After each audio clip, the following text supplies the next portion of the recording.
What's up everybody, I'm HoopsandHipHop and welcome to a new series on my channel called Pokemon Hot Takes. Now, as you probably know and as I've talked about on the channel before, Pokemon is a very opinionated video game franchise. And aside from opinions on the Pokemon themselves, I think one of the things that gets the most discussion in terms of fan opinion is what is the best generation or region that we have seen in Pokemon. So with that said, I thought it would be fun to kind of share some of my stronger opinions about every generation of Pokemon, whether it be positive or negative, and naturally we are going to start with the first generation and the Kanto region. So with that said, I am going to be covering this in a generational type format for the most part, but I am going to be focusing more so on the regions themselves, because as we know, the regions of certain generations, like Kanto being a part of Generation 1, do sometimes appear outside of Generation 1, like in the Fire Red and Leaf Green Gen 3 remakes, or in the Let's Go Pikachu and Eevee Gen 7 remakes, for instance. So in order to kind of encompass all of those different times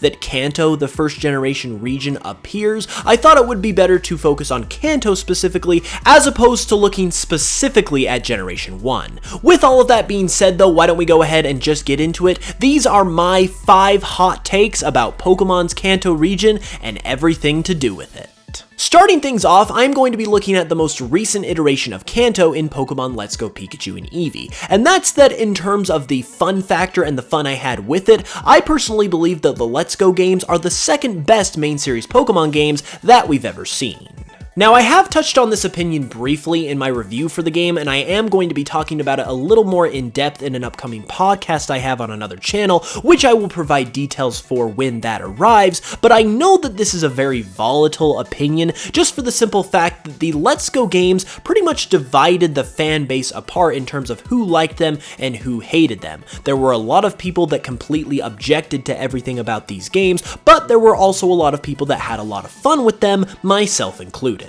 In a nutshell though, the reason why I had so much fun with these games is I believe they did a fantastic job of combining the fun of a nostalgia-based experience with the excitement of a fresh new experience. Of course, it was a remake of Pokemon Red and Blue, more specifically Yellow, so you knew what you were going to expect because we've seen the Kanto region before, but then at the same time we had all of these new features like the fact that it was in HD, or it was kind of a slightly different story with new characters, or we had the riding Pokemon mechanic and the following Pokemon mechanic, and even the new catch mechanic with the motion controls. I believe that all of these things kind of blended together to create a really unique experience that could be enjoyed from a nostalgia perspective and from a new player perspective, and that really just fascinated me personally to the point where I just loved the game to death. Now, I'm not necessarily saying that these are the second best Pokemon games ever from an overall objective perspective, but from a strictly fun perspective, I've gotta give it to the Let's Go games because they were an absolute blast in my opinion.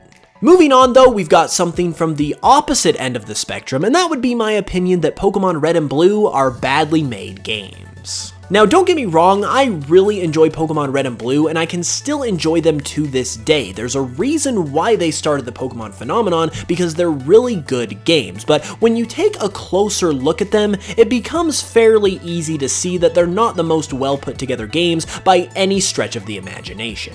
To start, these games were in development for 6 years from 1990 to 1996, and to give you a bit of perspective, that is slightly longer than even the development time of The Legend of Zelda Breath of the Wild, and I'm sure you all know by now how deep and expansive that game truly is. However, even with over half a decade of development time, this game still came out being pretty broken overall. Yes, it is playable, and yes, it is enjoyable as I said, but there are a ton of glitches and exploits that you can take advantage of in this game, anything from the missing no glitch to the Mew glitch, to being able to get any Pokemon you want on your team. There's just a ton of oversights and exploits and glitches that you can take advantage of that really do not speak well to how well this game was put together, and that doesn't even consider the straight up errors that were made in the game that don't even consider the glitches themselves. One of those being the fact that the Psychic type was completely broken in the game because one of their only weaknesses, the Ghost type, was actually misprogrammed to be completely ineffective against Psychic, and on top of that there was only 3 Ghost types in the game who also had a Poison typing which Psychic was strong against. There's also the fact that one of the other stronger types in the game's Dragon, who only had a weakness to Dragon and Ice, did not even have to worry about its Dragon weakness because there was only one Dragon type move in those games that did any damage, Dragon Rage, and it only did 40 base damage every single time, regardless of how effective it was. So there were a number of errors like this that really just broke the way the game was supposed to operate, to where even though it could still be enjoyed, it definitely was a big mistake on the part of the developers. And finally, to round off this section, even though these games were on the Game Boy and it was the mid-90s at the time, these games had some really bad looking sprites. Even when looking at the English Pokemon Red and Blue, there are some bad looking Pokemon sprites, but that doesn't even take into consideration that our Red and Blue was actually based on the upgraded Japanese Blue that had already made improvements to sprites from the original Pokemon Red and Green, and the original Pokemon Red and Green has some even worse looking Pokemon sprites, if you can believe it. So even though these games started the phenomenon and were very enjoyable obviously, they were not very well constructed in any way, shape, or form. Moving on though, even if the Generation 1 games were constructed poorly, I believe the Kanto-based games have one of, if not the best, Pokemon experience that we've ever been given. What I mean by the term Pokemon experience is the different things about the Pokemon games that we see every time that make up what a Pokemon game is. That are things like the Pokemon themselves, for instance. You've got the rival, the gym leaders, the evil team, the legendaries of the region, etc. And the reason why I say the Kanto-based games have the best Pokemon experience is because in many of these categories, the Kanto-based games arguably do it better than any other Pokemon game that we've seen to this point. I believe the Kanto games have arguably the best rival in Blue, arguably the best evil team in Team Rocket, arguably the best mythical in Mew, who is literally the definition of a mythical Pokemon because it was literally a playground myth, and they also arguably have the best cast of characters in the Gym Leaders and Elite Four, with not only Giovanni, the evil team leader, being one of the Gym Leaders, but your rival also being the champion of the Elite Four, both of which provide an immense amount of excitement and an immense surprise the first time you get to experience them. There are definitely things that other Pokemon games have done better than the Kanto games, but when it comes to the things that we know and love about Pokemon games and come to expect with each new iteration, I personally believe that the Kanto games have done it just as good, if not better, than any other title in the series. This next one is kind of funny because it's partly a side effect of the games being poorly built, as I previously mentioned, but that would be my opinion that the Kanto-based games, more specifically Red, Blue, and Yellow, have the best difficulty level that we've ever seen in the series. Now earlier I cited the fact that the Psychic and Dragon types were absolutely broken in these games, which attributed to my opinion that the games themselves were poorly made. However, in turn, this actually caused the games to have a really nice difficulty level that I don't think has been matched by any other game in the series. Now, I am aware of the fact that the Psychic and Dragon type were never intended to be as difficult to defeat as they were in the final game, so I can't really attribute this to Game Freak themselves, but I can say that it really made for a nice difficulty level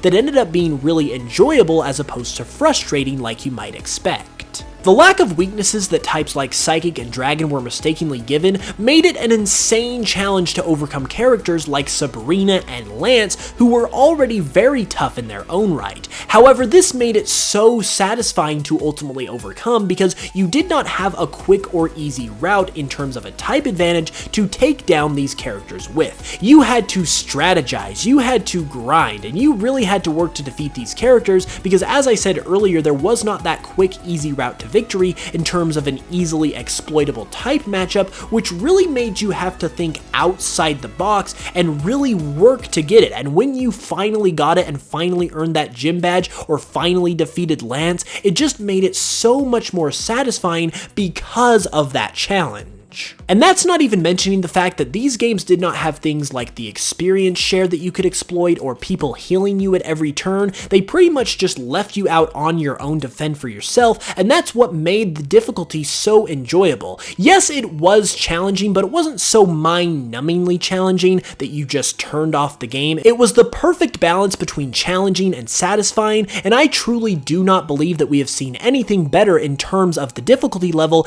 in the series ever since. And last but not least is one that I have talked about recently on the channel, and that is my opinion that Bulbasaur kinda sucks. For as long as Pokemon has been around, Bulbasaur has been the least favorite of the 3 Kanto starters, but recently, if you haven't noticed, Bulbasaur has been making a major resurgence, and all of a sudden, Bulbasaur is now everyone's favorite Kanto starter, even though we have 20 years of evidence to suggest otherwise.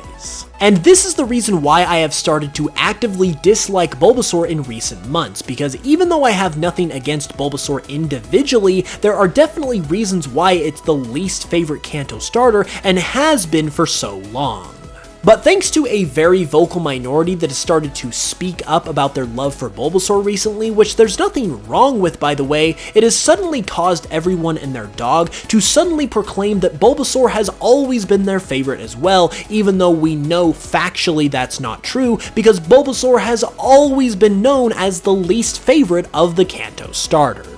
So it's because of this sellout mentality and conforming to popular trends just for the sake of being trendy that I have started to actively dislike Bulbasaur, and honestly it sucks because it's obviously not Bulbasaur's fault, but nevertheless my opinion of the Pokemon has been tainted, likely forever. And there we have it everybody, those were my 5 hot takes about the Kanto region. Now obviously this is my own opinion and I am aware that they are strong opinions, as is the point of the video itself, so if you feel differently or you want to leave your own hot takes about Kanto in the comments below, feel free to do so, but just be aware of the fact that once again, it is my own opinion.